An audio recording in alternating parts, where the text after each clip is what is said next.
Ladies and gentlemen, the time is now 8:02. Welcome to the February 18th, 2026 meeting of the Mayor and Town Council of the Town of Forest Heights, Maryland. This meeting will now come to order. Madam Clerk, please call the roll. Councilmember Hines, Present. Councilmember Kennedy, Present. Councilmember Brownson, Here. Councilmember Little, Present. Councilmember McDonald, Here. Council President Noble, Mayor Lilly. Present. Mr. Mayor, we have a quorum. Thank you, Madam Clerk.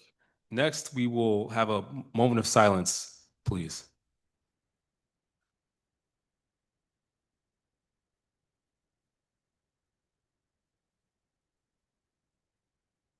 Thank you.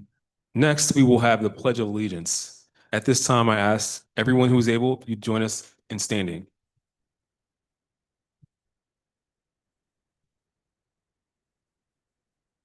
I pledge allegiance to the flag of the United States of America and to the republic for which it stands, one nation, under God, indivisible, with liberty and justice for all.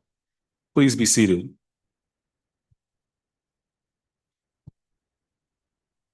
All right, the meeting minutes for January 21st, which were revised, and meeting minutes for February 2nd, 2026 were distributed in advance. Are there any additions or corrections to the meeting minutes? Councilmember Brownson. I did have some, but I gave them to the clerk, so she will be making those corrections and getting out a new minutes for the council. Okay. Is it both or is it just one?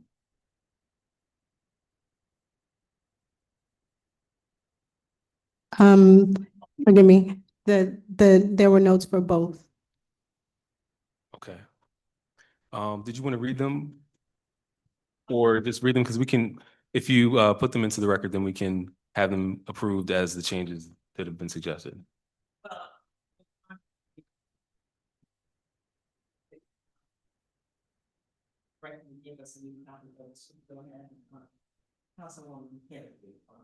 Okay, so that's one. Okay, so we'll change Councilwoman Kennedy, Councilman Kennedy. Okay, anything else? Not on that one, but on the minutes from last meeting. Let's see, I can see. I had a question about the ending of the meeting. She had a closed session. But she still has Councilwoman Kennedy on that one as well. But also at the end of the closed session, we came out of closed session and went back into open session. And then there was discussion about some things. And that's not listed in the minutes. So she said she was gonna go back and listen to the minutes. Okay. And make the addition. Okay, so with that, it looks like we've got one minor change for January the 21st, or no, that was at February 2nd. One minor change on February 2nd. February 6th. No, second. Second. Yes. Okay, so the minutes for February 2nd, if there's no additional changes besides the ones you listed, that will be made. So we'll approve those with the change that you made, the correction to Councilman Kennedy. And then for for January 21st, there's more extensive that needs to be done. Is that correct, Madam Clerk? And you'll get that to us and we can approve next meeting. Is that correct? Yes. All right, so the minutes for February 2nd, 2026 are approved, and we'll bring back the other one for correction. Next, we'll move into our main agenda. Is there a motion to approve our main agenda for this evening? I move that we approve the main agenda. Is there a second? I second. It has been moved and seconded that we approve tonight's main agenda. All in favor, please signify by saying aye. Are there any opposed? Hearing none, the ayes have it, and the agenda is approved. Oh. Next, we will have a presentation from our Veterans Commission.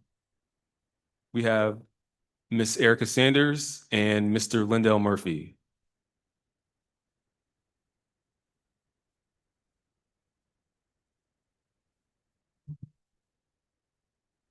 Good evening, Mr. Mayor, Town Council members, and residents of Forest Heights. My name is Erica Sanders, and I'm one of 3 of the Forest Heights Veteran Commissioners. The other 2, my co-members are Mr. Lindell Murphy, as you stated, and Mr. Quincy Hines. The mission of the Forest Heights Veterans Commission is to identify veterans that reside in our community and local area, also identify the issues that they're having, the veterans and their family members, opportunities to resolve these issues or address them as much as possible to make their lives better. As a result, for our first event for the calendar year 2026, last Wednesday, February 11th, from 9 to 5, we, through the coordination of the the Forest Heights Veterans Commission and the mayor, provided an opportunity for veterans to come for a service provider to be on site here at Forest Heights to bring that service here to allow individuals to not travel far, but to come here, and if they have claims that they needed to submit to VA, that had issues that related to family members. We had a couple of scenarios where we had widows of veterans that had issues that needed to be addressed. So, so what I would like to do is just give you an overview of our event that came about. I believe the event was very successful. We sent out a flyer to through email notification and also through word of mouth and the local churches, and provided them the information. So the grant, and also too, I just wanted to give you a little bit background too on that event. Mr. Burrows, our council member, Edward Burrows, provided a grant or awarded a grant to awarded a grant that allows the service provider or the benefits and veterans consultant to come on site and provide that service. Her name was Deborah Nelson, and she had a fellow team member with her, David Peace, and both of them were on site Wednesday, February 11th, and I think we had about 6 people. Come Yes. on up. We had about 6 people who came in, and of the 6 that we had, at least 4 of those individuals were residents of Forest Heights, and the other 2 were within the local community within the lab, about 2 miles radius. Yep. So I think in general, it went really well because it allowed those individuals and to include ourselves an opportunity to submit claims to VA that we've been putting off for years. And then in some cases, folks had recent issues and they just didn't know where to go. So when they found out that we had that service provider here on site, that just added all kind of value to them. Okay? Yeah, and on February 11th, I got a response just yesterday on checking into my claim. So that was like coming to your house waiting on you.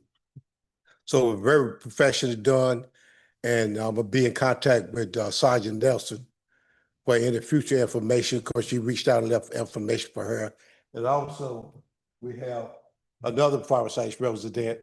She got a letter back from VA. So the turnaround time is very efficient and on time, and it worked out very good from the support of Prince George County and Forest Heights. Now, as we move forward, hopefully we plan to or hope to have another event like this again here in the community. And oh, I lost my train of thought. No, well, in saying that, Sergeant Nelson said, if anyone got a claim in already, do not get 100%. They still need to check into it, because as you get older, things happen to you, you're still tied to VA. Some people be selling with 50, either 60%. where there's another 40, 50% that you could get out of VA. And by everybody being a certain age and retired and stuff, all incomes are very important, and it has a lot of benefit, tax-free benefit from the county and veteran benefits. So if you know a friend that's getting a claim, just ask them, are they getting 100% it out? Quite sure the Fireside staff can reach out to Sergeant Nelson and give her the information where they can do a one-on-one with her and here either wherever they decide to meet at. And also, well, he's old school military. He's saying Sergeant Nelson, but it's Deborah Nelson. And she is she resides and operates in the community here at National Harbor, and we can't provide that information, her information directly. I apologize, I didn't bring her card or couldn't find her card today. But again, I think it was a very successful event. Hopefully in the future, we'll have even a greater turnout. And you know, I think Yeah, that we was just good. had to do it again. Just make sure that anyone, family members anywhere, because they do it for VA, they just do it for Fireside resident. They do it for anyone that's a veteran. Okay. Okay. Unless there are some questions, or do you have any questions for us? Are there any questions for the Veterans Commission? I just want to say job well done. Oh, thank When you. when you get results, Yeah. that's always inviting, right? Thank you. Mhm, it is. It is. Thank you. Okay. Thank you. Have a good evening.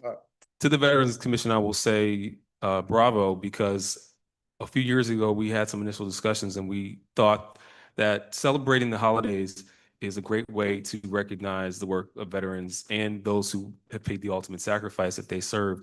But we wanted to move into a phase where we address the everyday needs of those who have served. And that's what the Veterans Commission is moving toward. That's what this event was centered around, providing actual tangible benefit.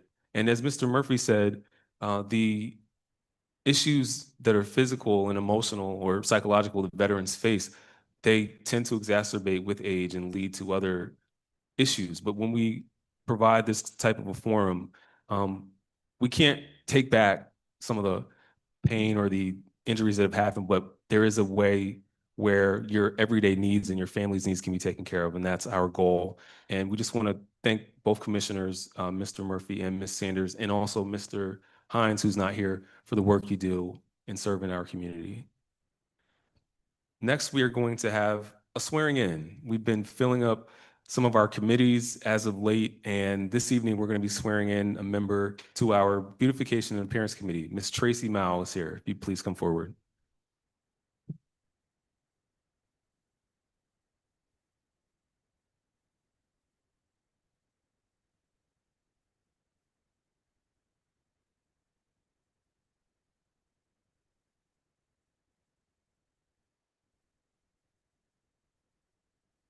Hybrid meetings are so fun.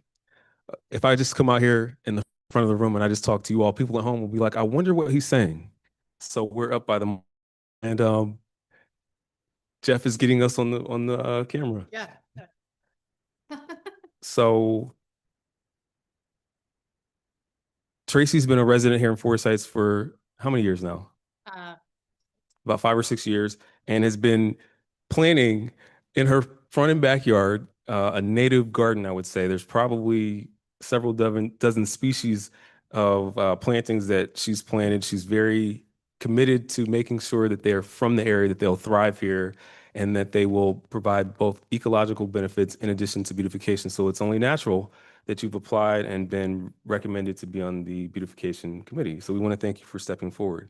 And now it's time to do the job of swearing in. So you're going to raise your right hand. Okay.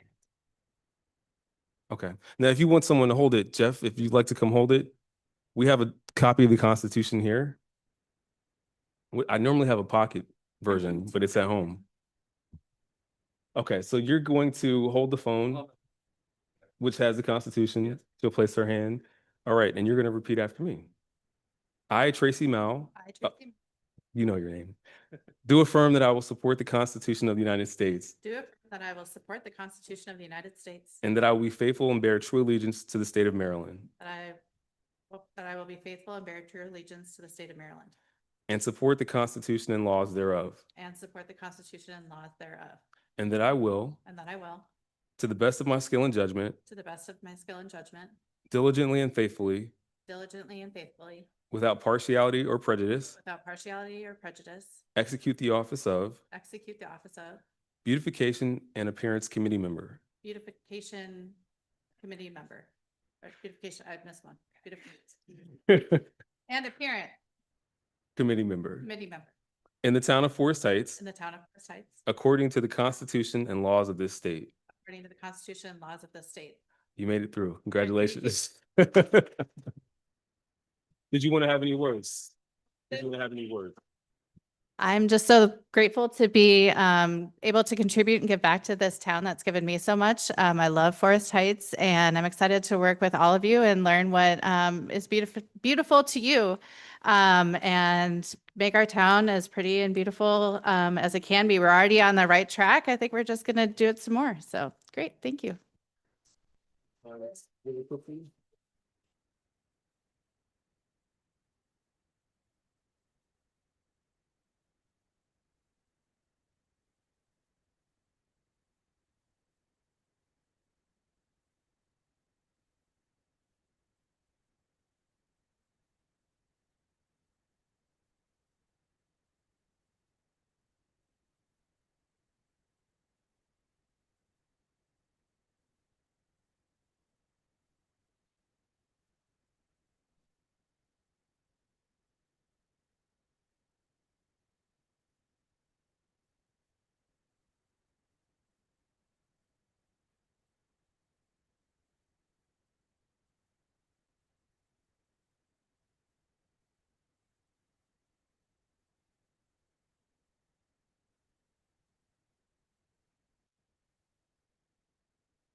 Thank you again, Ms. Mao and Veterans Commission. Next, we'll move into council member and mayor reports, and we'll begin in Ward 1. Are you ready? With Council Member McDonald. Good evening, everyone, and thank you all for coming out tonight. And hopefully you've gotten some of your questions answered by Petra and this new development that's coming. So my report is as follows. February 21st, this Saturday, we'll have our second meeting to discuss senior programming in the town of Forest Heights. And we've invited the Southern Technology Rec Center, who will come and share their program offerings for seniors. Met with the Potomac, it's going to be at this Saturday at 10 o'clock. Yes, no, 10 o'clock, I think. Let me confirm, because we changed the time. Sorry about that. Brownson, okay. Met with Potomac River Keepers on this past Tuesday regarding Earth Day, the Earth Day event in support of our sustainability efforts. The event is scheduled April 25th, given no delays because of what's going on in the Potomac River. Myself and Mr. Holland, who is our youth coordinator, are in talks with Washington Area Bicycling Association, WABA. Our partnership is growing with them. And so we will be doing more Learn to Ride events, Bike to Work Day, and there's going to also be free helmets given out for persons who need it. And this is all in support of Healthy Heights initiative here in the town of Forest Heights. Our Healthy Heights kickoff ride, hopefully you all can join us. We cycle throughout different trails, May 15th. And so hopefully more details will be coming out in the newsletter. And so please look out for that in the newsletter. And then also, Council Member Brownson was probably speak more about this, but the community garden, we have a very robust community garden. And we met on yesterday to talk about the upcoming season, 2026, lessons learned, things that we could do better in how we grow our own food and harvest and things of that nature. So we're excited about 2026. Thank you. Thank you. Next, we'll go to Council Member Little, also from Ward 1. Good evening, Mayor, Council, and Town. Just wanted to, well, over the week, it was brought to my attention about the new stop sign cameras down there at Comanche and Livingston Road. How either the hedges or the actual lines need to be moved so that we can see the traffic that's oncoming as you stop at that sign. So I don't know what can be done about the camera sign itself, because I've even got a ticket right there. So I guess we need more education on where to stop at exactly, or if you just stop there, just more clarification on how that particular stop sign works, because you do need to go up a little bit more to see the oncoming traffic on Livingston Road. So that was one of the biggest concerns I've received this week. I also want to make or invite everyone out to our card and crochet night this Friday here at the municipality building from 6:30 to 8:30. That is all. Thank you. Next, we'll have Councilmember Bronson, Ward 2. Thank you. Good evening, everyone. We did meet in reference to the community garden. Council President Noble and I met with Miss Mitchell, who Mhm. is the community garden program coordinator at the University of Maryland. And she has agreed to work with the town of Forest, be a partner with the town of Forest Heights as far as getting our community garden up and running and help with the education portion of the garden. So she's gonna meet with Council President Noble and I on Tuesday, and we're gonna do a physical walk so she can get the layout of the garden and help us with some suggestions on how we can lay out our beds, how we can get bulk loads of soil into the garden so we can buy in bulk instead of bags, she said bags are cost effective. So she's gonna help us with a lot of the opening ceremony of the garden.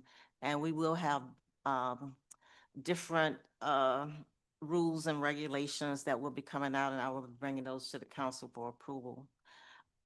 Also, I did get a call from a resident about the WSSC and the water breakage and the back WSSC, when they dig out the water mains and put the dirt and rocks and stuff that they clean out the water main breaks, they're piling it in front of residents' driveway, and so it's causing their sump pump to back up. So they requesting that somebody from the town, look into what WSSC is doing when they clean out the pipes. And the water and the rocks and the dirt are backed up into their driveway and into their yards. We did have a water main break at the garden. I didn't know that till later. And I went by there and the garden is pretty broke up. So we're gonna need some repaving and restructuring in the garden. I'm sure our town administrator is aware of the water main break, but we are gonna need some asphalt paving or something done to that. And that's all I have. Thank you.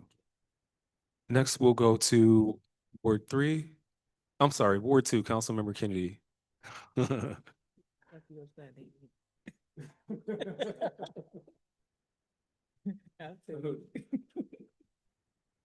Um, happy Lunar New Year. That was yesterday. Glad to see familiar and new faces in the audience. Looking forward to seeing the chairs filled at some point. If you're not familiar with the emergency numbers or the town hall numbers, I definitely recommend keeping a newsletter, at least the back page with the pertinent information, maybe even on your refrigerator. We are a community. Most people who have lived here for a long time, like myself. We've fallen in love with the community, and I enjoy driving by and seeing neighbors help each other out. Some neighbors had harder times during this lovely ice thaw than others, but it's always good to see people being neighborly, and actually getting along. I guess just a reminder, we do have an election coming up, so put that on your calendar also, and look forward to seeing everyone for a long time after this. Thank you, Councilmember Kennedy. Good to have you back. Councilmember Hines, yes, back in person. Councilmember Hines from Ward 3. Good evening, Ward 3. First, I would just like to tell you that the Veterans Commissioners, they did a wonderful job. My husband and myself, attended, and it was very informative. So I thank them and all that they do, of course. Also, Prince George's County has some suggestions as far as all the ice that might be around your homes, and they gave a list of everything. And I don't know how, can I send it to, so that it can, Yeah, if you send it to the town administrator or clerk, Okay. or we can get it out to residents. and it's very informative that, ice, be away from your foundation and, try to get it off of there so that it won't flood. But for the most parts, the ice is gone, and I'm thanking, everybody for being patient and, so anyway, that's it. Thank you. Thank you. Now we'll go to Council President Noble, also from Ward 3. Good evening, all. I have just a few things. Since this is February, I want to say it again. Sue E. McGinnis, the first African-American mayor of the town of Forest Heights. So I want to salute her. Thank you. And on the other items, for, I guess, our high school student and college students, now's the time to apply for scholarships. So scholarships are available through the county council, District 8 office, as well as our Prince George's delegation for District 26. Senator Muse, Delegate Turner, Delegate Valderrama, and Delegate Woods. So if you visit those sites, you can apply, the students can apply there, and it's not limited to just one or the other. You apply for them all. More money, more opportunities. So we want to get our students to do that. On February 21st at the National Harbor, the Potomac Keepers are having their plunge. Their, what do you call it? Polar bear plunge. So it was, what? Well, they're going to be set up at the canopy, so it may be more education as opposed to the plunge. Because the plunge was scheduled for January 18th, so they moved the date.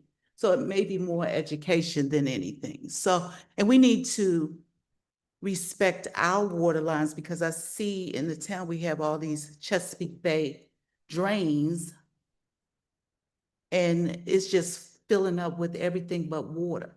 So, I think that's it for me. I have many other things, but that's all I'm willing to share today. Thank you.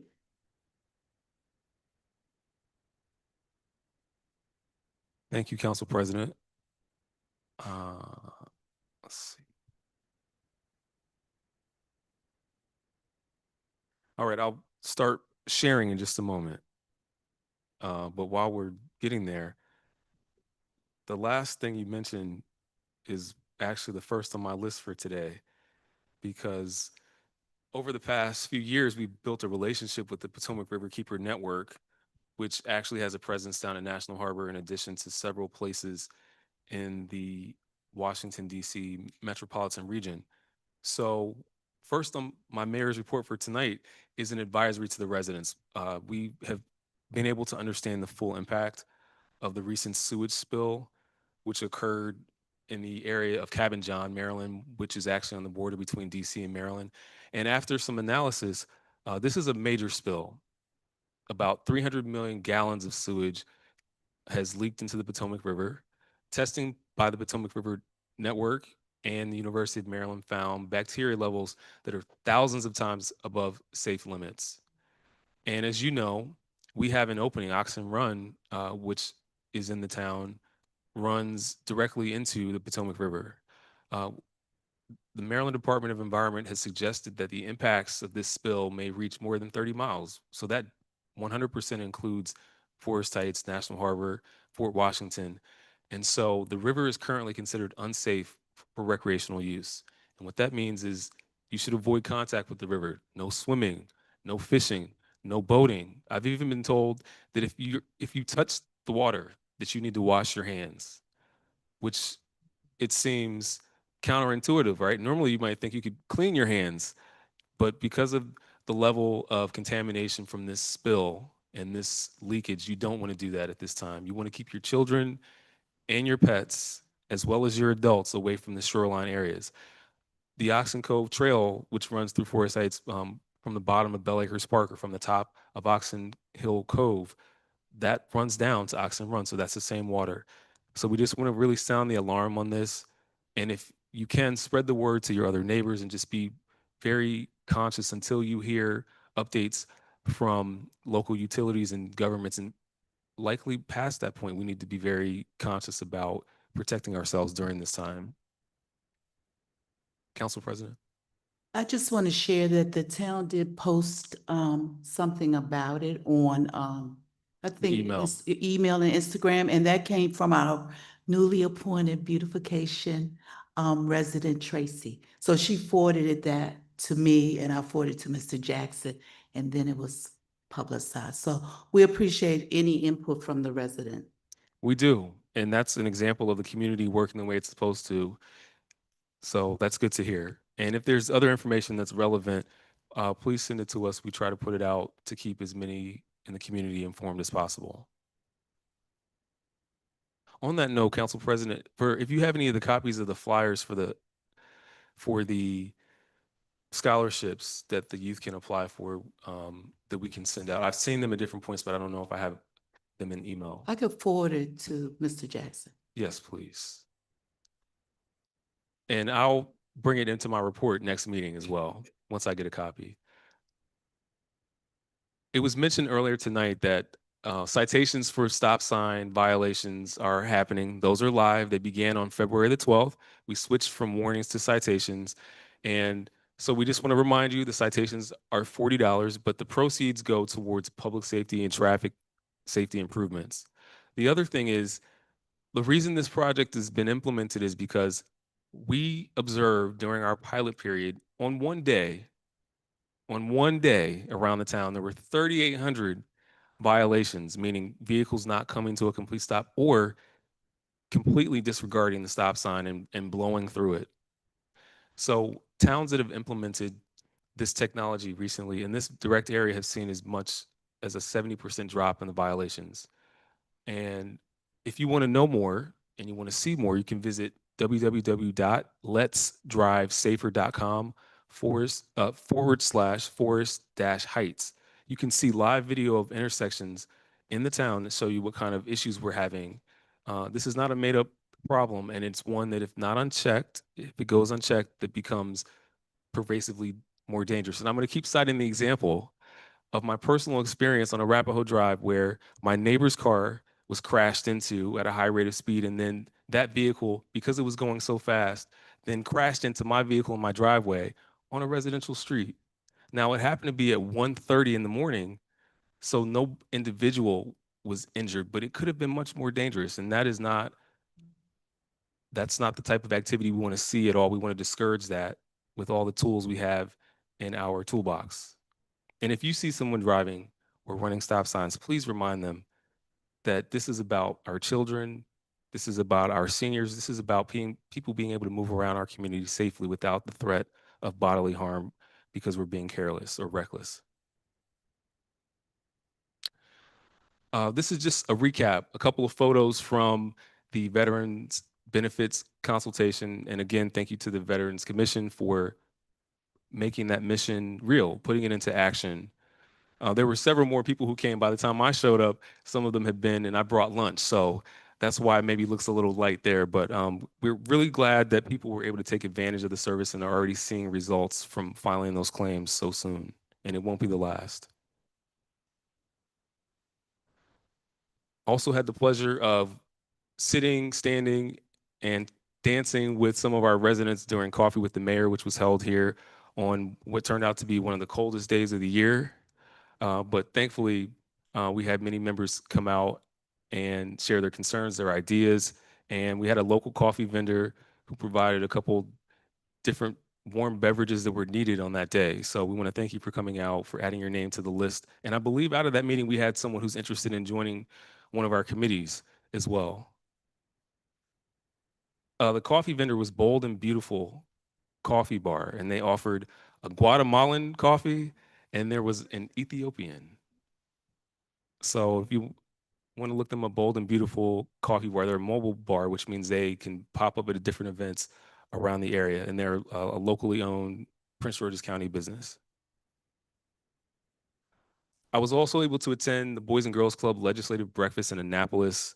That also happened to be on one of the coldest days on earth recently, but was able to traverse the ice and get out there to advocate because the Boys and Girls Clubs of Maryland are looking to expand, and we are under consideration for a potential club over at the Forest Heights Elementary School location, since it's near our playgrounds, Bell Acres Park, and provides easy access to a potential club without kids having to walk on major streets. They can walk from their home, both to and from that location. So we heard good news, and we're looking forward to our state senator asking for some more financial commitment for this project. And then hopefully later this year, we'll be able to petition the county council to help us with moving that construction process forward if this project is deemed something that can be done. And the other thing is, even before, if a building is down the line, we're also in discussion to have Boys and Girls Club services potentially offered at one or two of the elementary schools in the meantime, so we can start serving the families and providing them with some aftercare options. As has been mentioned several times tonight, the election is coming up on Wednesday, March the 11th, 2026. It'll be here in the town hall beginning at 11 a.m. and will run until 8 p.m.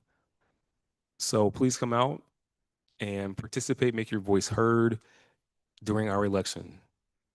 And that is all that I have. So that wraps up the council member and mayor reports. Now we have adopted our agenda, but I'm going to propose and move that we make an amendment because we have a representative from the Maryland State Retirement System online. And so I move that we adopt tonight's agenda, adding a presentation at this period, just before public period from the Maryland State Retirement System. Second. It has been moved and seconded that we amend tonight's agenda, adding a presentation for public period from the Maryland State Retirement System. All in favor, please signify by saying aye. Aye. Aye. Are there any opposed? All right, hearing none, the ayes have it. The agenda is amended. And at this time, we have Miss, I'm going to get your name correct by looking at the participants. We have Miss Ann Gothrop from the Maryland State Retirement Pension System.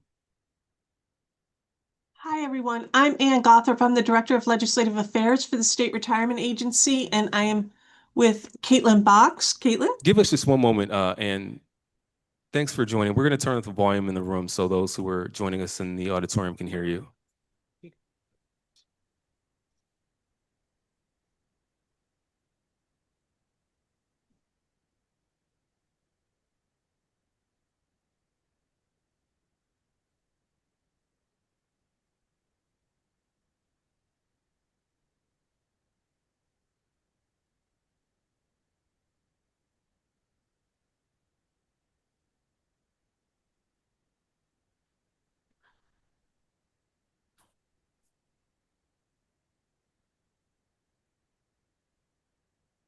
Okay, that sounds good.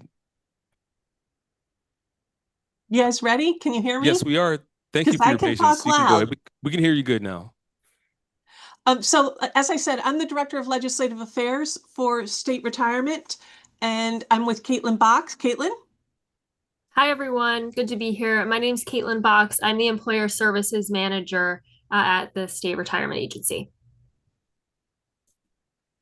So Caitlin and I have been working with Forest Heights. I'm going to be honest with you. We weren't aware that you needed a presentation. We thought we were here to answer questions for you, but we're happy to go through what the employees pension system is all about and the benefits that they offer, and answer any questions you have and about your evaluation. Well, yeah, we've had extensive conversation about this, so I'll open it up if there's questions from council members on the state retirement system plan. Are there any questions? Is she gonna do a presentation or are we just gonna ask questions? Well, we've talked about a majority of the information, so if there's a specific question that you have, you can ask unless council is looking for a overview presentation. I don't have enough information to have adequate questions. Is there anyone else who's looking for presentation? Okay. Well, there's no questions on the plan or anything that we're considering for this coming year? Is it the same presentation that they did? I don't remember them doing a presentation. Is there a handout, anything? Yes, it's in the envelope. Oh. So this is.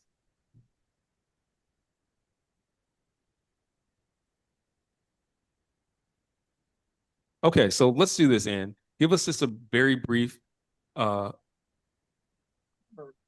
summary. You can just keep a brief summary of what the plan is and how it works. We've had legislation that we're considering and that we've had significant discussion on, but we wanted you to come just in case there were any lingering questions before we put some of the major items on our agenda in upcoming meetings. So Caitlin is the head of the division who's handling this. So Caitlin, I'm going to defer to you, and I'm happy to backfill with any extra questions you might have or information that I might want to piggyback on with what Caitlin says. Sounds good. Yeah, and I was just going to say, I'm going to put in the Zoom chat. I don't know who all can access this, but I'm just going to put, and I'm not sure if that was part of the information that council members have in their envelopes, but I'm just going to put the welcome packet or the welcome pamphlet for the employees pension system, which is the system of the state retirement and pension system that Forest Heights is seeking to join. I'm not going to go over the preliminary evaluation, but that was mentioned. If you have any questions about that, we can certainly go over them.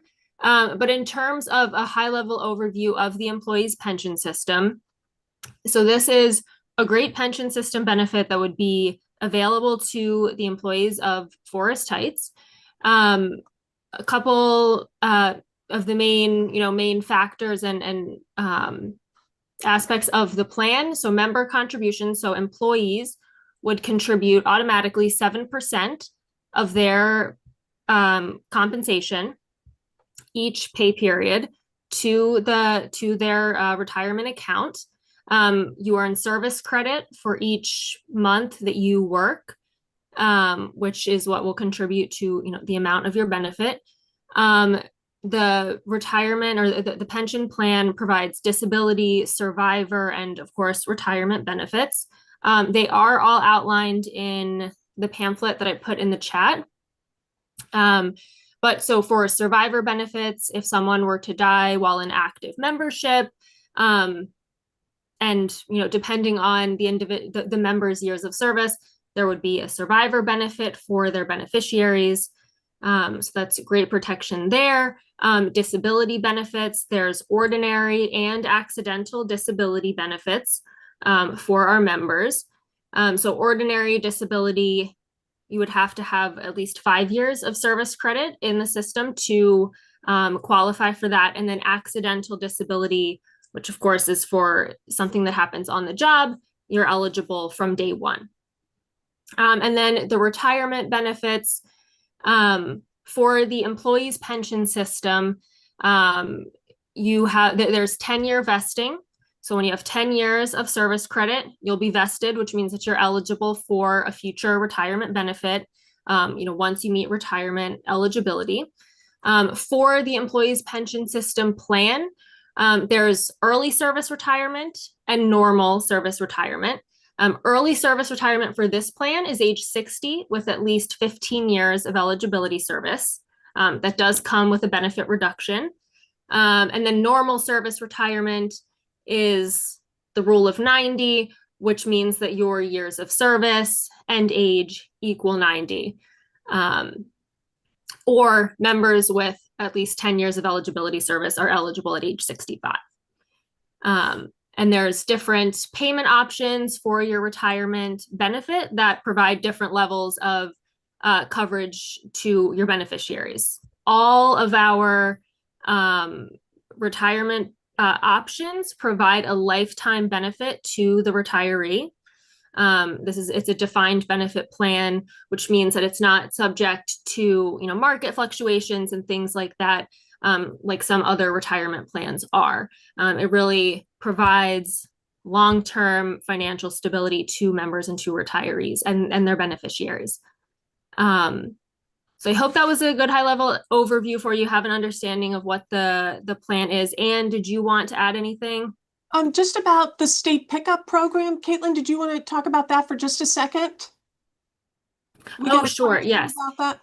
Yeah. So the employer pickup program means if a town participates in that, it means that your 7% member contributions are taken out pre-tax. So that reduces your taxable income now, which, a lot of people appreciate because generally you're making more when you're working than when you retire.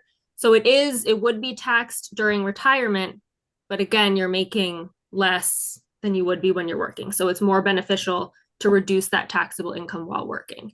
And participating in it does not place any burden on the employer.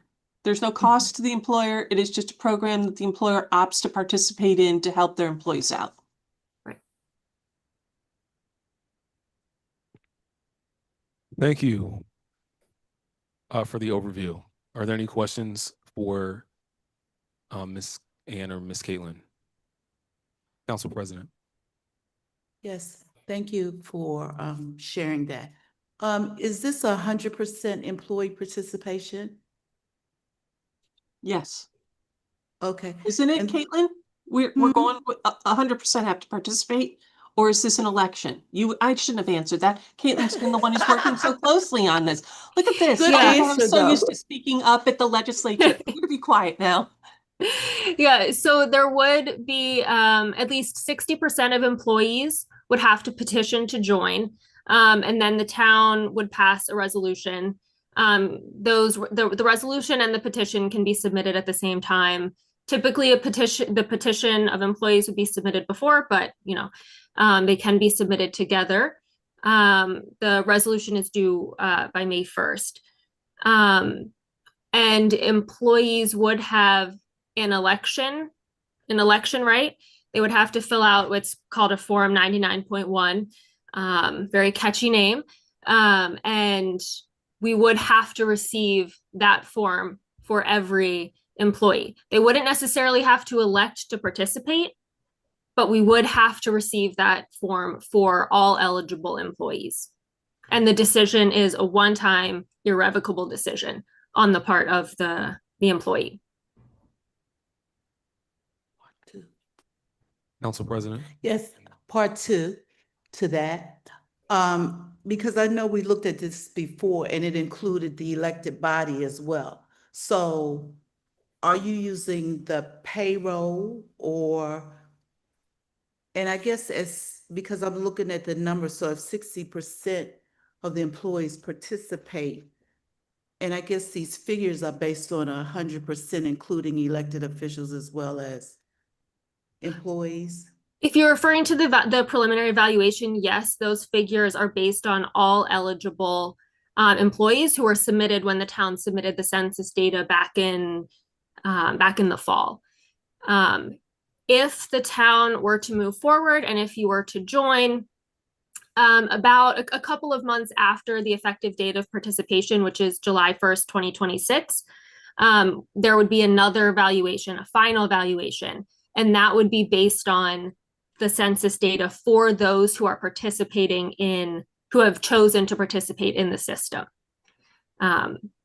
And then every year when our finance team does the annual billing, it would be based on the payroll that was reported to the retirement agency for the employees who are participating in the system. Thank you. Councilmember Brownson. Excuse me. Just to follow on, did you say it include or exclude elected officials?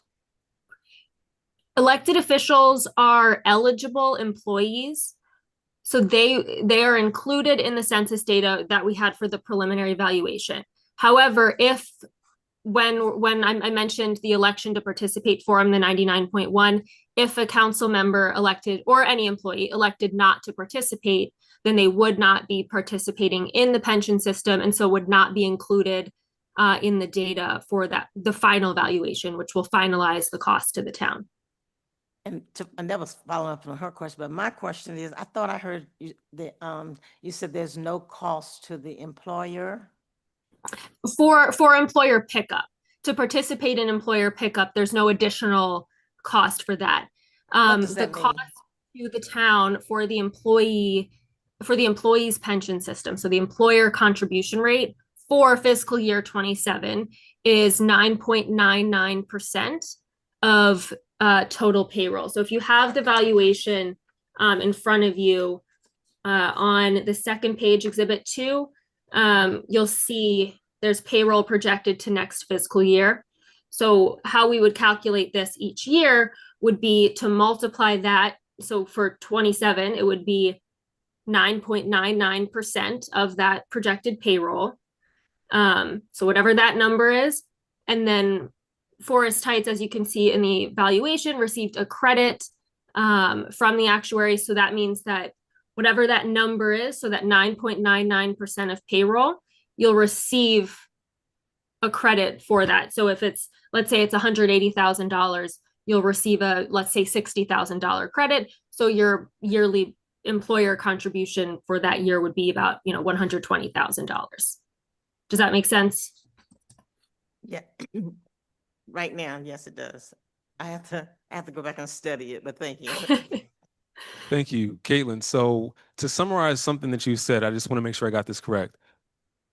In order to do the valuation, you calculated as if every employee and every elected official is going into it, but every person doesn't elect to go in. So after the eligibility period begins, then you look at who actually did elect to go in, and then you'll have a different amount. So like if we had 100 employees, you survey as if 100 employees are going in, but then if 70 go in, then you'll come back with the actual numbers after the eligibility period begins. Is that a good way to characterize it? Yes, that's correct. So when the town submits the updated census data, so to reflect those who are actually choosing to join, that final valuation would be based on that. And then that would be the final determinant of either the new entrant liability or credit. Thank you. I'll go to council. Let me go to Councilmember Kennedy, and then I'll go to Council President. So this is taking into consideration like past years of service? Yes, correct. So it takes the actuaries, when they're completing these valuations, they take into consideration the average age, years of service, salary, certain demographic data in comparison to the greater municipal, in this case, EPS pool. So all of the other participating governmental units in EPS, they compare Forest Heights to that pool. And depending on that comparison, the municipality would either get a credit or a liability. In this case, it is a credit because the town's unfunded liabilities in comparison to the pool were less. Thank you, Council President. I think this is my last question. So we should have at least 60% participation to participate. Anything Cor- less than that, then we're not eligible to participate. Is that correct? Right. Yes, Okay. it would have to Thank be 60% of employees would have to, petition to join. And again, everyone, regardless of their decision, will have to submit that election to participate form. Again, you can decline it. You can say, I elect not to participate, but it does have to be completed and submitted. Councilmember Bronson. So filling out the form with the election to participate, knowing that we not going to participate, why would we fill out a form to participate knowing upfront that we're not gonna participate? So the form, it's titled the election to participate, but it's to participate or not to participate. Oh, so. So or on the not is form, on- there will be a box that says I elect to participate in in this case, the employee's pension system, or I elect not to Okay, participate. gotcha. Thank you. All right. Well, thank you so much for that presentation. I know it was a little bit ad hoc, but you answered a lot of questions for us, which we appreciate. And we're happy to let you off the meeting early. We got a lot more on our agenda tonight. So All thank you. right. Have a good night. Sounds good. Thank you. Have a good night. Bye. All right. We've come to the public period part of our agenda. This is a time when members of the public are given 2 minutes to speak to the mayor and council. You can ask a question, and if we can answer it tonight, we will. If not, we'll have a department head get back to you. We try to do that usually within 72 hours. Is there anyone who wishes to speak during public period at this time? Is there anyone online? Because we had a number of folks join us virtually today, which is good. Is there anyone online who wishes to speak during this time? Going once, going twice. I'm seeing no hands, so public period is now closed. But thank you to everyone who's remained in the audience with us today and those who have remained online. Now we'll move into legislation. The first item of legislation this evening is Resolution 12-26. This is a resolution of the mayor and council of the town of Forest Heights, Maryland, to approve the at-will employment of Mozzie Brickus as a crewman to serve within the Forest Heights Public Works Department. I move that we adopt Resolution 12-26. Second. It has been moved and seconded that we adopt Resolution 12-26. Discussion.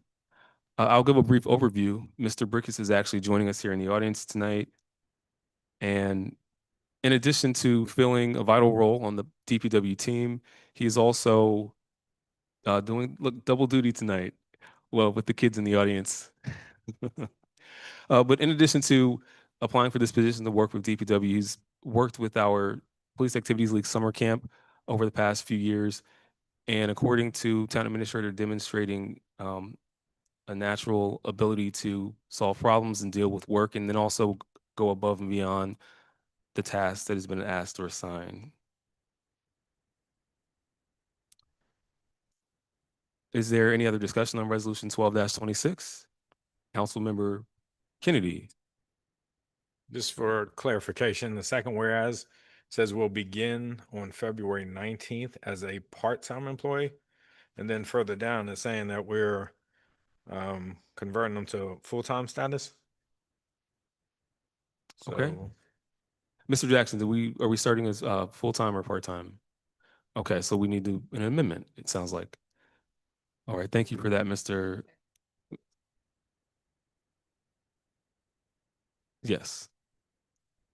Councilmember Bronson.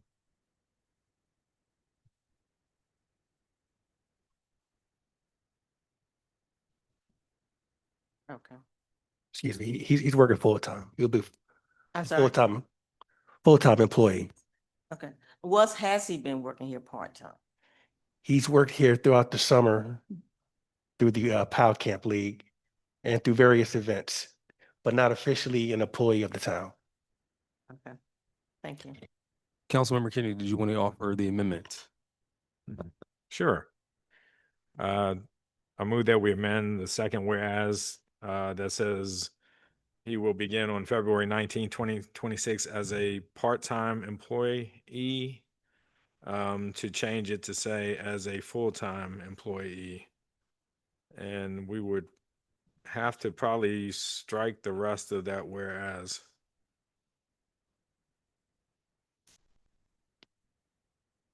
I second.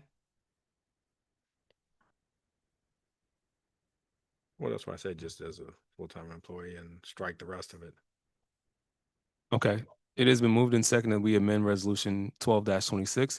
In the second whereas, striking all the words after February 19, 2026.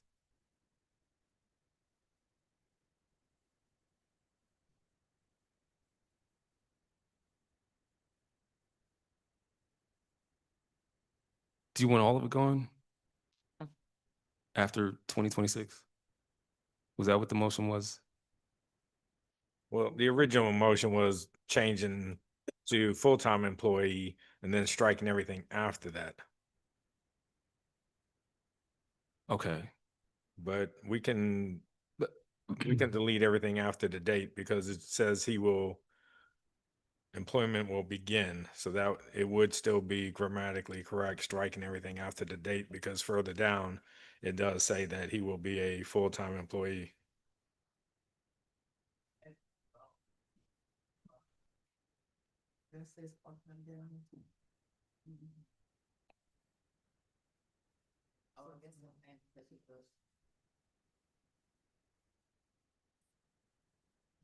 Okay, it looks like we need to add on to the amendment a little bit. Did you want to withdraw and we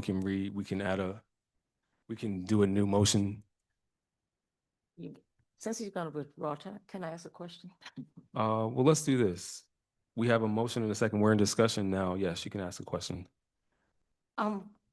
Why specifically is it at-will employee? What does that mean versus just a regular employee? Mr. Jackson? Go ahead.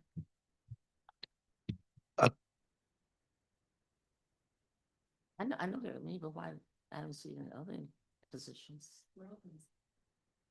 Mr. Jackson? According to the charter, Uh-huh.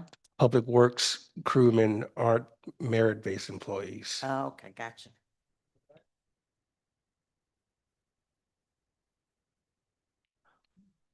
Okay. We had discussion, we had a motion and a second, and it looks like there's another question. Okay.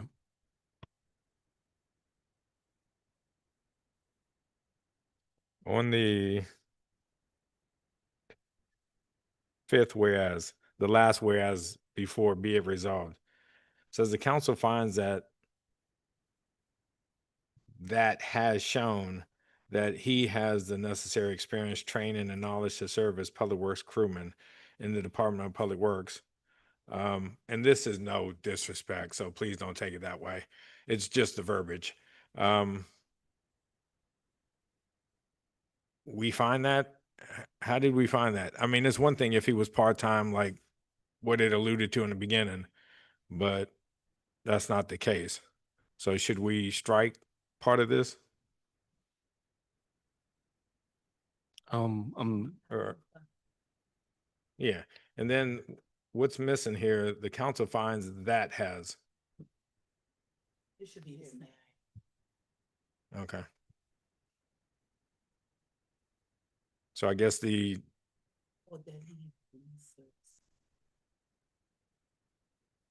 Okay. Seems like we have a number of amendments we need to do. So let's just, do you want to withdraw that motion and we can go through and get a clean one to fix everything? well, there's two that I see. What was the third one? Somebody said somewhere further along and said it was, okay. Yeah, so if you withdraw your motion, we can get a new one. Yeah, I withdraw Okay. the previous motion for the amendment. All right, so the motion's withdrawn.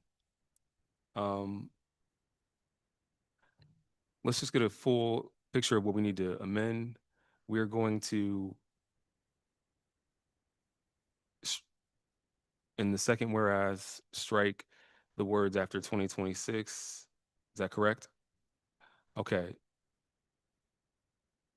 in the one, two, three, four, fifth, is it fifth whereas there's something that needs to be fixed?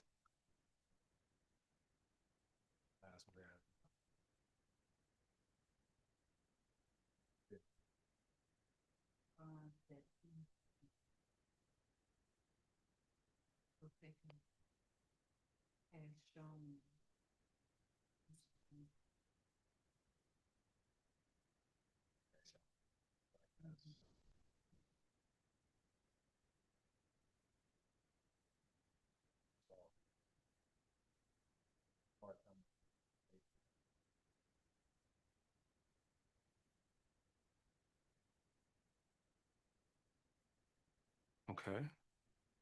What was the last part you just said, Councilmember Kennedy? Whereas Mm-hmm. I heard the first part.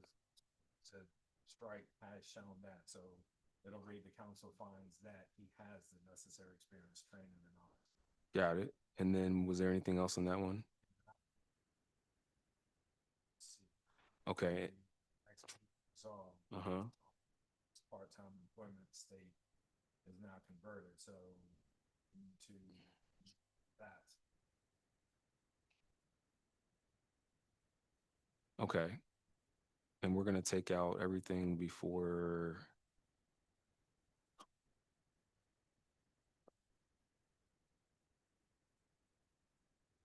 Okay, we're gonna take out everything before,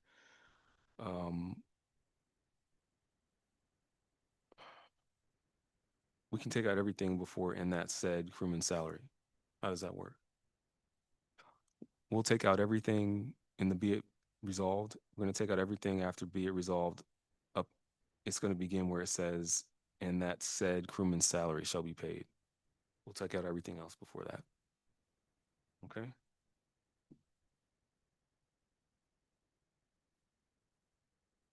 All right. I took notes, so I'll make this motion. I move that we amend resolution 12-26.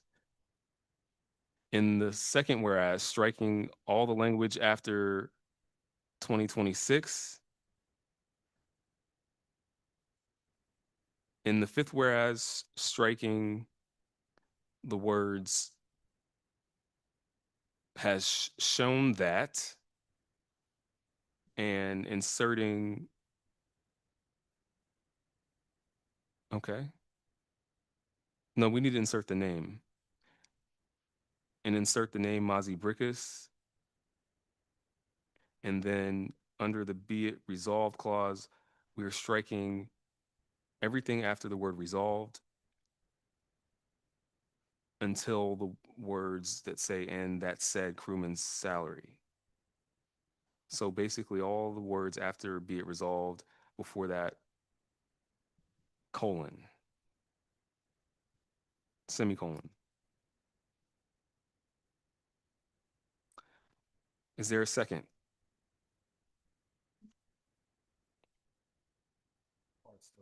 You said strike everything after be it resolved and start with and that said crewman salary? Yes. That doesn't flow. Oh, we need to take out the and. Be it resolved that said crewman's salary shall be paid.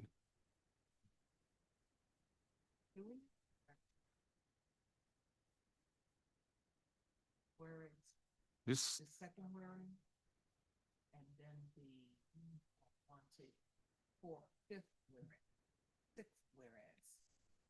We need to make sure we got the correct spell. We're gonna look at the title too. okay, let's do this.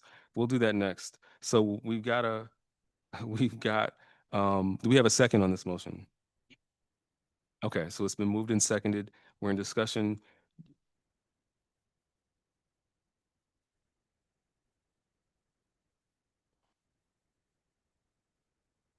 It's in the portion here. It just looks like it got.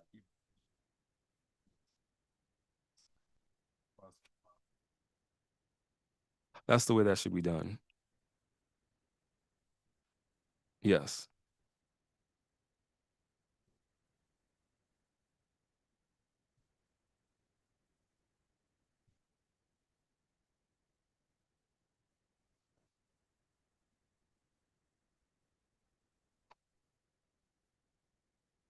We'll just confirm, Mr. Jackson, the spelling of the last name, Brickous.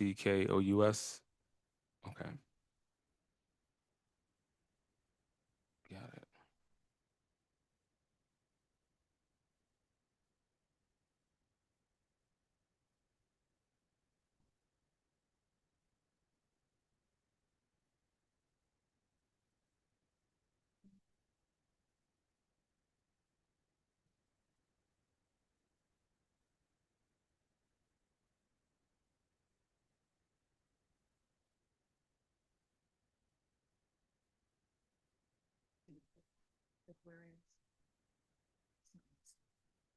You want to come on the mic?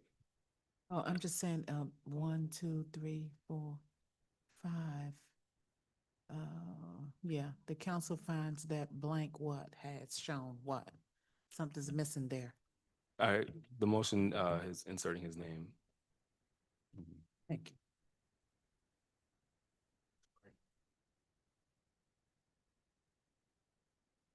Madam Clerk, are you tracking the changes?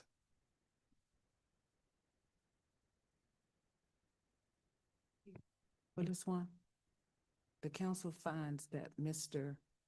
Brockhouse has shown the necessary. We don't need to say we don't need to say he again, just the That council. he's been stricken. Okay. Got it? May I? Yes. So what I have is striking all language after 2026. The fifth clause, we are inserting his name. For the be it resolved clause, we are striking all up until crewman salary and correcting spelling of name in all clauses. Yes, correcting name of spelling. And on the last one, we are going to include the words that said crewman salary shall be paid. That should be the first word after resolved. That said crewman salary. All right. All in favor of the amendment? Aye. Aye. Are there any opposed? Hearing none, the ayes have it. All right. I move that we adopt resolution 12-26 as amended. Second. Madam Clerk, please call, well, my apologies. It has been moved and seconded that we amend, that we adopt resolution 12-26 as amended. Madam Clerk, please call the roll. Councilmember Hines, Yes. Councilmember Kennedy, Yes. Councilmember Brownson, Councilmember Little, Yes. Councilmember McDonald, Yes. Council President Noble, Yes. Mayor Lily, Yes. 6 yeses, 1 no, the motion carries. Thank you, Madam Clerk.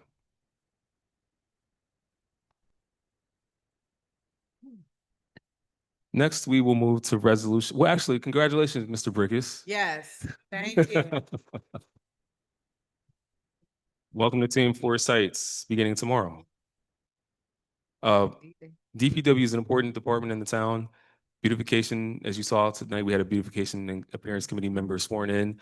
So we're getting serious about this, and Yeah. your department will play a crucial role in making the town look its best. And our standards and expectations are high. So thank you for joining the team. Next, we'll move to resolution 13-26. This is a resolution of the mayor and council of the town of Forest Heights, Maryland, approving the reappointment of Charmaine Turner as an election board member. I move that we adopt resolution 13-26. Second. It has been moved and seconded that we adopt resolution 13-26. Discussion. Ms. Turner has served on the election board and is being reappointed to another 2-year term. Is there any further discussion on resolution 13-26? Hearing none, Madam Clerk, please call the roll.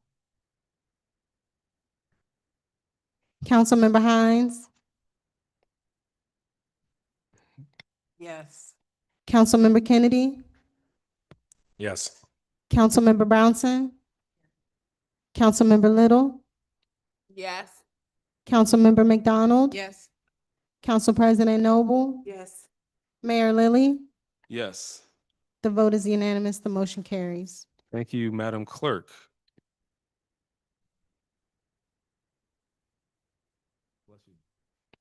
Next, we have Resolution 14-26.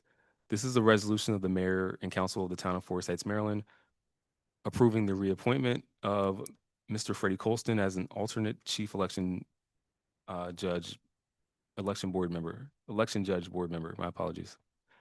I move that we adopt Resolution 14-26. Second. It has been moved and double seconded. Which one are we going with? Who's going to be on the record as the second? Go ahead.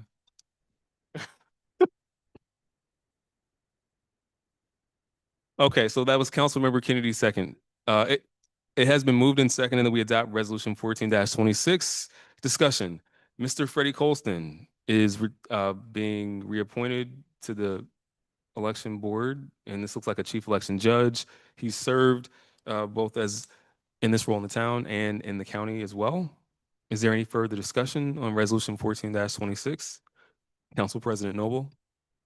Just a quick question. How many members do we have on the election board? Madam Clerk? 3. With Mr. Alston being an alternate chief judge in the event that Mr. Murphy is unable to serve. Yes, ma'am. Any further discussion? Madam Clerk, please call the roll. Councilmember Hines, Yes. Councilmember Kennedy, Yes. Councilmember Brownson, Councilmember Little, Yes. Councilmember McDonald, Yes. Council President Noble, Yes. Mayor Lilly. Yes. The vote was unanimous. The motion carries. Thank you, Madam Clerk. Next, we have Resolution 15-26. This is a resolution of the mayor and council of the town of Forest Heights, Maryland, to promote 3 officers in the Forest Heights Police Department. I move that we adopt Resolution 15-26. Second. It has been moved and seconded that we adopt Resolution 15-26. Discussion. These promotions are coming before the mayor and council for 3 officers who have demonstrated exceptional performance in their current roles and on the recommendation of the chief are being presented for advancement to promotions to serve in capacities next up in the hierarchy of their department. Is there any further discussion on Resolution 15-26? Council President? Yes. When will these salaries be effective? The salaries are not going to change for the time being. They will be considered for FY27 budget. So currently the promotions will take place to give the officers time and grade, but they salaries don't change immediately.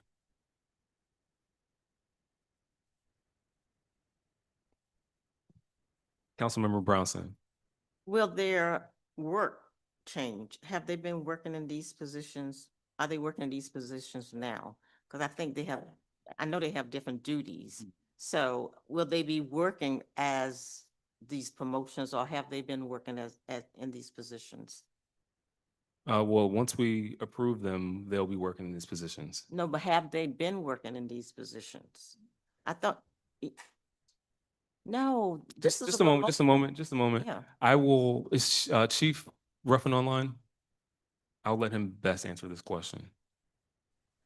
Yes, they have been acting in these current positions currently.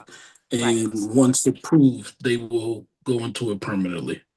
Okay, so as acting in these positions, have they been paid as acting in these positions? No, ma'am. So they just been working. So. Yes, ma'am. So that means they're doing double duties without the pay. What do you mean? Just for clarification, by double duties? I think I remember saying like certain positions, you have to have like a supervisor on all shifts, and then stuff like that. Have they been doing those? And you have to have a sergeant, I think, on all shifts or something like that. So that's So they have been currently in their roles that they will be taking now. As far as double duties, they have been filling in where necessary and where needed. I know, for example, when you talk about Sergeant Coleman, he is going to be the admin sergeant, which he has currently been doing now. And then when you talk about Lieutenant Grooms, he has assumed that position and has taken over. And then right now, because of our staffing, we have one patrol sergeant, which is going to be Sergeant Cephas. So until we can get our numbers up, they have been filling in those roles that we currently have afforded to us. So I guess my question is, I'm trying to get to, I know they've been doing double duty, so wouldn't it be prudent to try to get more officers so we can get, they don't have to do double duties and we can have 24-hour service? Could that be a more of a priority, since they're not going to be getting additional salaries to 2027? Yes, but I They'll got be it. under consideration for FY 27, which begins July 1. Yeah, it's FY 27. Yeah, I got. Right. Right, which is So- FY 27. Yeah.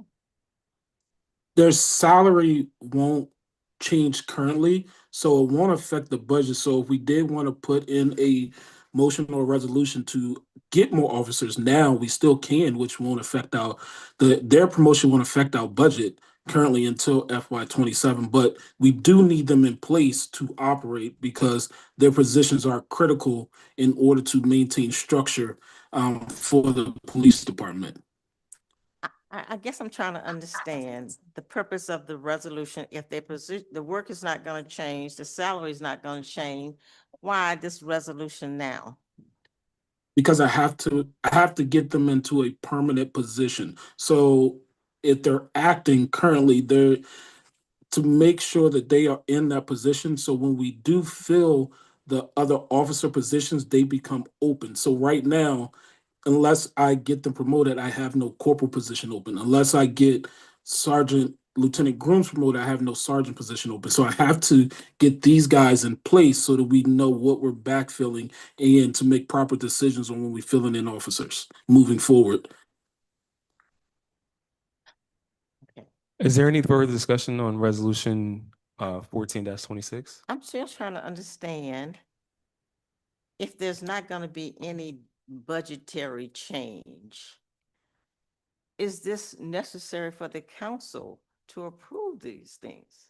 That's what I'm trying to understand, because most of the time we do things when there's budgetary changes or, so I'm trying to figure out why this resolution now. Yes, it's because in the charter, promotions is one of the areas where council has to weigh in. And so that's why it's here. Is there any further discussion, Council President? Yes, just on that note, effective July 1, will this pay be retro back from the promotion date? You know what I mean? It just depends on if the council wishes to do that. Does the council wish to do that? Yeah. Oh, Yeah. Yeah.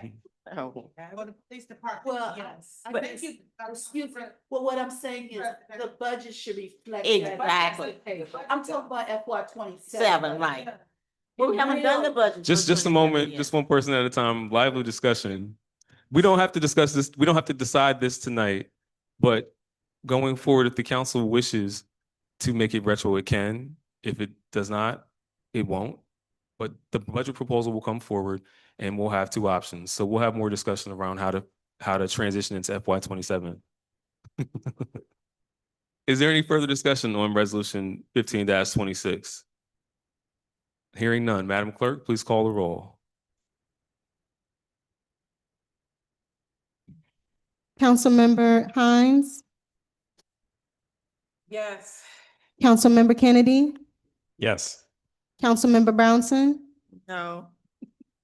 Councilmember Little, I need clarification. We're voting on the resolution we were just discussing about the promotions.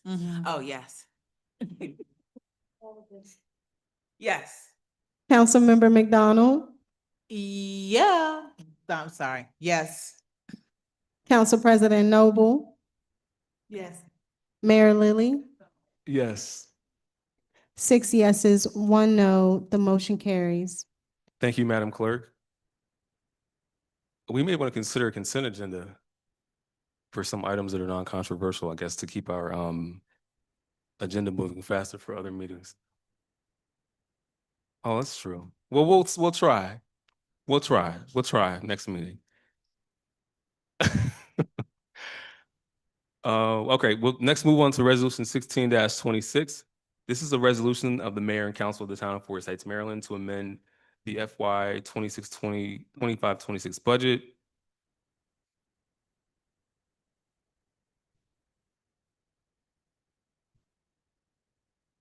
Well, that's the title of this. And this is related to the utilities. Oh, Mm-hmm. All right, move that we adopt resolution 16-26. Second. It has been moved and seconded that we adopt resolution 16-26. Discussion. I have, Well, let's do this. Let an overview happen before we do that. Mr. Jackson, can you give a brief overview on this item, please? Certainly. I'll do my best without choking. Oh, you know what? I forgot you were feeling ill. So, yeah. So if I say anything that's incorrect, you can give me a thumbs down. We were notified the week before last of a utility payment that's needed on the space the police inhabit at 5410 Indian Head Highway. And this resolution is to move funds from one area to another in order to pay for that utility bill, which encompasses an entire year's use. Additionally, it approves the amount to be paid because the amount is approximately or up to $27,000, including lights, water, and gas. Okay, and there was a shut-off notice that was issued. There was an extension of a 2-week period, which runs out next week, correct? Correct. And it's just one correction. It's just lights and water. It's just lights and water. Okay. And anything else to add? Or anything that was incorrect? No, that's it. Okay. Is there any other discussion on resolution 16-26? Council President, I see your hand. yes, I know this amount reflects past payment, right? So have we allowed for future payments? And also, have we seen a bill? I mean, whose name is the bill in? I mean, that was kind of 3 questions. The bill is in the property owner's name, 5410. You will have to rephrase your question about have we allowed for future payments? Well, what I know, this will bring it up to date, Yes.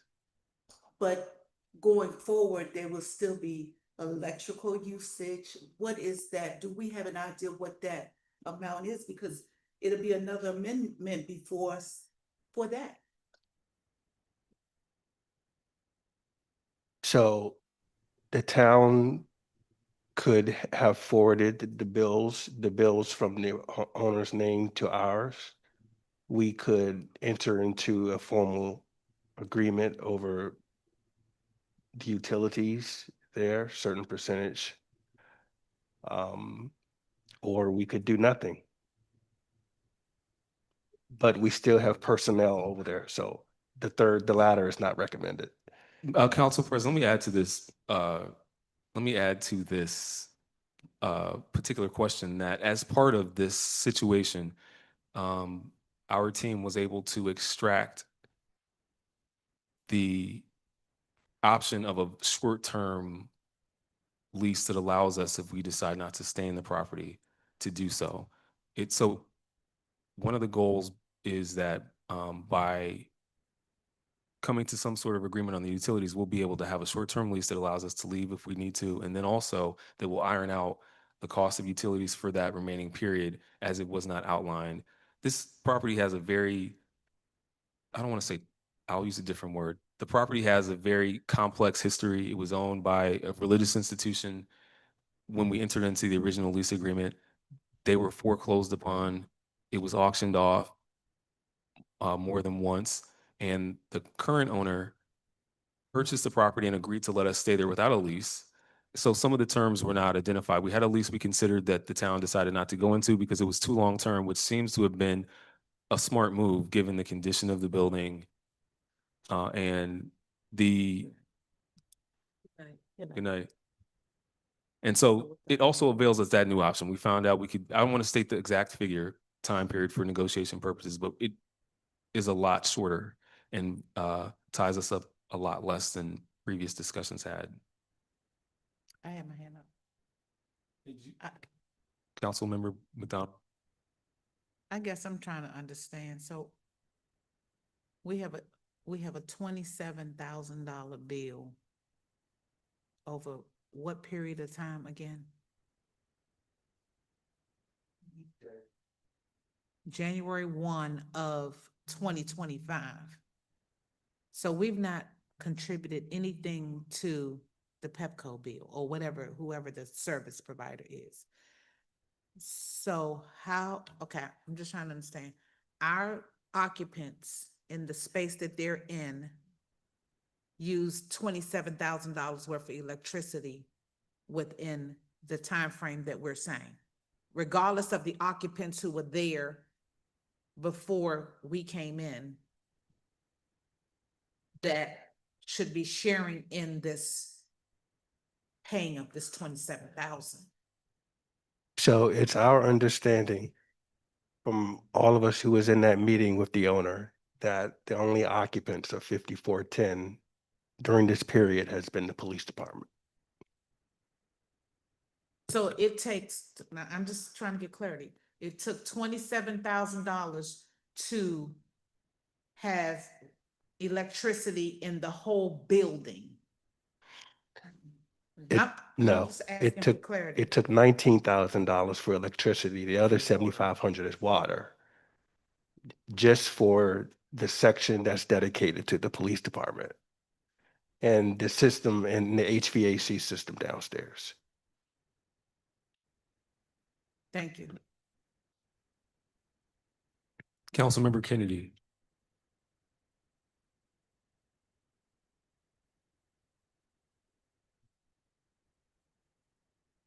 Reasonable amounts per month. And so you know that electricity can fluctuate, but I just did the average of 12 months and it was about between $1,100 and $1,300 a month. And what? Think she was disputing this amount. Since this is going to be an amendment to the fiscal year budget, she was, I believe, inquiring if we should just add enough to last the rest of this fiscal year, since we only have what, 4 more months, 4.5 months until. So instead of just saying, hey, we're going 2,700, calculate 4.5 months worth more into it and just have we have 1 month. So basically what I was just saying is I don't think Council President was against this amount.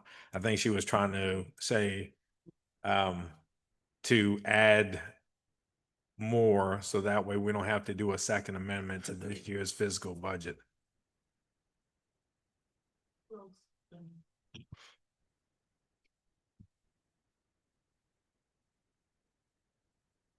Councilmember Brunson.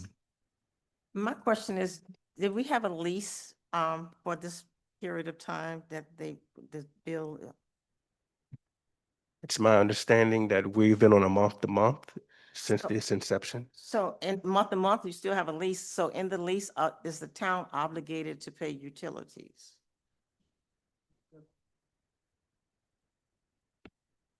We have Mr. Deloach online.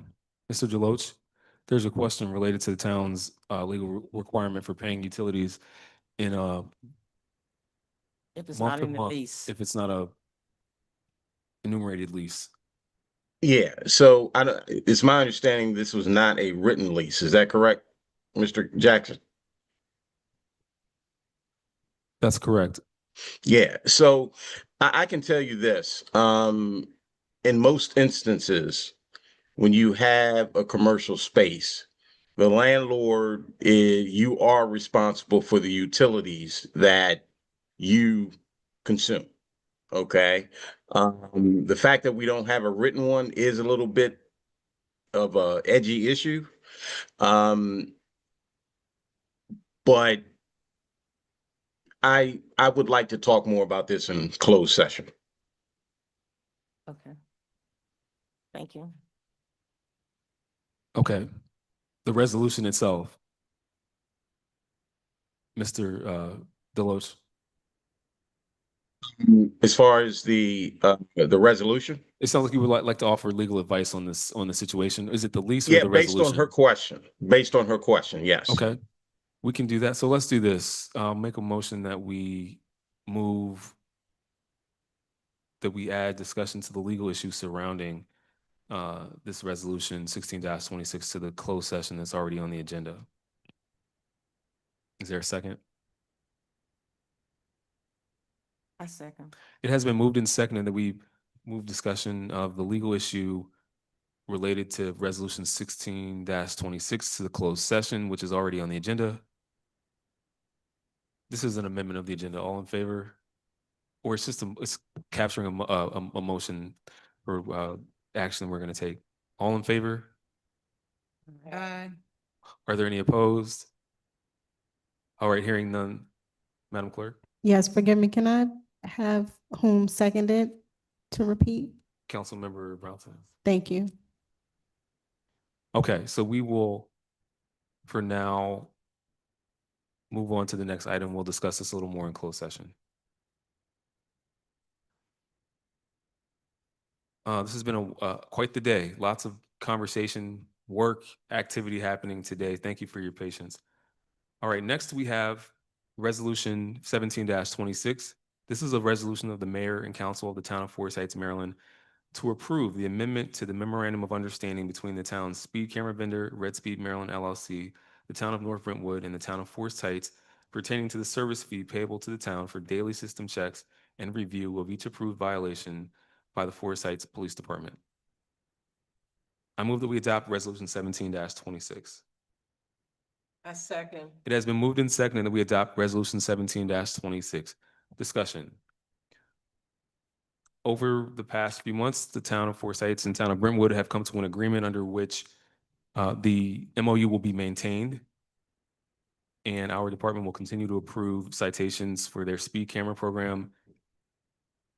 This resolution reflects changes to that MOU and helping the program to continue to run smoothly for both organizations. Any further discussion on Resolution 17-26? Hearing none. Madam Clerk, please call the roll. Councilmember Hines, Yes. Councilmember Kennedy, Yes. Councilmember Brownson, Yes. Councilmember Little, Yes. Councilmember McDonald, Yes. Council President Noble, Mayor Lilly. Yes. The vote is unanimous. The motion carries. Thank you, Madam Clerk. That concludes our legislation for this evening. Next, we have on our agenda a closed session. In a closed session, the members of the public cannot attend. It'll be simply a session of the council elected body and any staff members who are included. However, members of the public are welcome to wait until the closed session has concluded, either in person or online. We will give a report of who attended the closed session, what we actually discussed, and any actions that we took. Mr. Murphy, I see that you're standing. Just a moment before you ask the question. So the way the procedure works is we're planning to go into a closed session, right? And we have public period, which was the time when residents could leave a comment. If it's an urgent issue, I don't know what time we're going to get out of the closed session. So I don't know if we'll have a chance to address it. Well, I need your assessment, because if it's urgent, I'm gonna.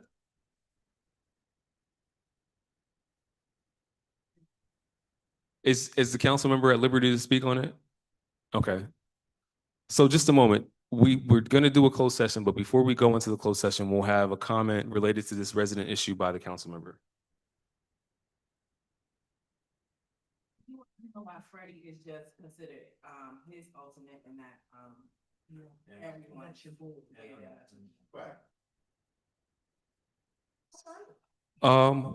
Okay. So there's a question about him being able to be an alternate for any other role on the election board, not just the judge. But can Just a moment. awards. But I think that. So let's do this. We have a meeting before the election. Can we come back with a considered answer to you on this? Because I don't think we can figure it out right here. We can get back to you with an answer though on that particular question. No. You have to ask if he wants to be involved in it. Is your mic on? I think a chief judge can be an alternate for all positions. You say no, maybe you might find another member that used to be a judge, but they won't be an alternate for a regular judge. And that way you got something in place instead of the day of the election. What are you trying to say? He's not gonna show up? What, you know, I'm just trying to say, the day of the election, if one of the regular judges is sick or is unable to make it, what's the backup plan? Colton. The way you got to work. It's just for the chief judge. Oh, okay, so anybody, he can, I thought he Right. could stand in for anyone. Well, we'll get a clear answer because we want to fair and make sure we have our Okay. bases crossed. So thank you for doing your due diligence, sir. We appreciate you. I'm sorry I waited too long. All right, at this time, Night. Good night, get on session. I propose the mayor and council to go into a closed session under the general provisions of Article subsection 3-305, which is the statutory authority for Maryland. The reason is for reason 7, to consult with counsel to obtain legal advice. And the topics we expect to discuss, we expect to consult with counsel to obtain legal advice about specific matters. And one is about a specific matter of litigation. Am I correct, Mr. Jackson? Is there anything else? Oh, and then also to consult with counsel to obtain legal advice about a contract and its legal implications for the town. I need a second on the motion. A second.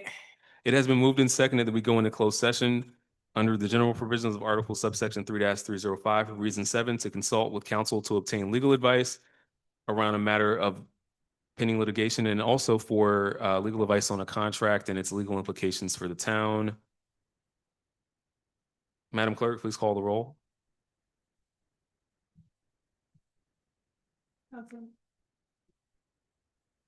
Councilmember Hines, Yes.